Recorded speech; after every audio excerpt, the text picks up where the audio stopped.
Okay mga ka-team, Team Danose Auto Repair Shop, ituturo naman natin sa inyo kung paano ma-detect kung drain na si battery or hindi pa. Ngayon kasi ang common na natin ginagamit dyan is yung voltmeter na nabibili natin sa mga online shop. Ayan o. Itong voltmeter kasi ang gamit ko, bali may saksakan siya para sa cellphone charger, and then ito para sa cam ko. Yan. Ngayon no, pwede naman tayong gumamit ng tester o kaya yung mga voltmeter na sinasaksak sa OBD port para malaman natin kung anong sitwasyon ng ating battery. Yan o. Ngayon ituturo natin sa inyo yung basic lang na ginagamit natin tong voltmeter. Yan, kung mapapansin nyo, ang gamit natin dito is voltmeter, pero pwede kayong gumamit ng tester kasi mas accurate ang tester kung gagamitan natin ng tester dito sa mismong battery. Pero yung mga basic na kagaya nito na ginagawa ko is para naman sa mga walang tester, para mag-check ng battery. Halimbawa ho, yan, naka-ignition switch off tayo. Yan, naka-ignition switch off. Ngayon, buksan natin yung susi, i-on natin switch, makikita natin kung anong volt na ng battery natin. Halimbawa po yan, nag-on position ako 12.7. Ibig sabihin sa 12.7 is kaya pang pa-startin yung makina natin. Yan. Ngayon no, pag nag-start tayo dyan, dapat ang voltahe natin is 13.9, 14.1, 2, and 3. Mga ganun po. Ibig sabihin no, kumakarga si alternator. Ayan, nag 12.6 kasi may open ako. May open akong ito, head unit.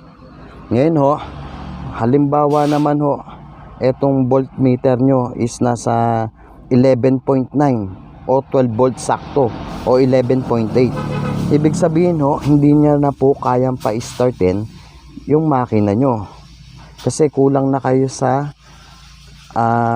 power. Kaya ho, bagsak na yung pinaka reading ng voltmeter nyo, yung sa battery nyo. Pero kung 12.2 pataas ho yan, ayan, ibig sabihin ho, kaya pa niya kung pa-startin yung makina nyo. Halimbawa naman ho, ayun po, ayun lang po, is nag-base lang ako sa voltmeter natin. Ayan, 12.5. Ibig sabihin, kaya ko pa po magpa-start. Kaya ko pa po magpa-start ng ng sasakyan or makina. Jacob. Yun ha. Tapos ngayon i-start natin yung sasakyan.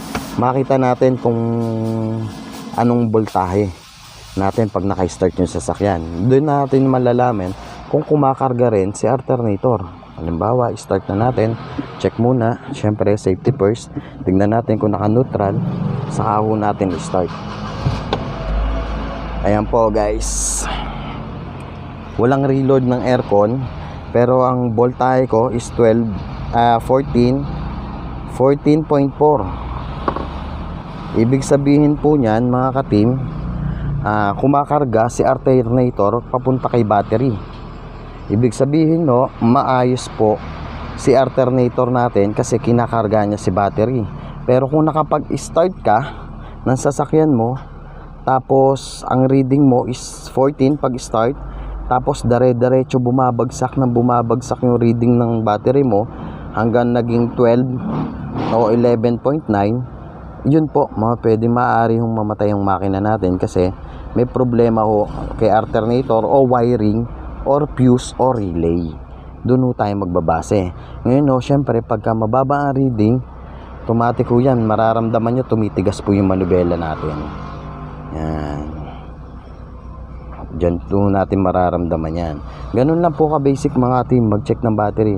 Hindi nyo na kailangan pumunta sa kung saan para ipa-check pa yung reading ng battery nyo. Bumili lang kayo sa mga online shop ng voltmeter para kayo mismo makakaalam. Halimbawa ako kasi iba worry. Minsan tumatawag sa akin, Boss Dano, Sir Dano, yung sasakyan ko, pinarking ko lang, ginamit ko naman kagabi. Nagpark na ako sa bahay, ayaw na mag-start, click na lang. Ano kaya ang problema? Ngayon, sabi ko, kung may voltmeter ka o tester ka, i-check nyo muna yung battery first. Ilang years na ba yung battery mo? Sasabihin, 3.5 years o 3 years. Ayun, medyo alanganin na ho kasi tayo pagka ganun ang battery natin. Lalo na kung gamit lagi yan sa sasakyan. Ngayon, yung chinek niya, sabi ko, may voltmeter ka. Meron daw sa kapitbahay niya, gumamit siya ng voltmeter. Nakita niya is 11.9. Ngayon, 11.9, sabi ko, hindi na mag-i-start yan, wag mo na ipilit, lalo na automatic ka. Kasi once na ipinilit mo pa yan at nakapag-start ka, automatic lalabas yung check engine mo. Not communication for ECU sa not communication ang lalabas doon sa mismong check engine mo. Kaya sabi ko sa kanya, ganito gawin mo, 11.9 na. Ang gawin mo, palitan mo ng battery, and then tapos ang problema mo. Walang ibang problema, sira yung sasakyan mo. Nalobat lang yung battery mo dahil sa katagalan na rin.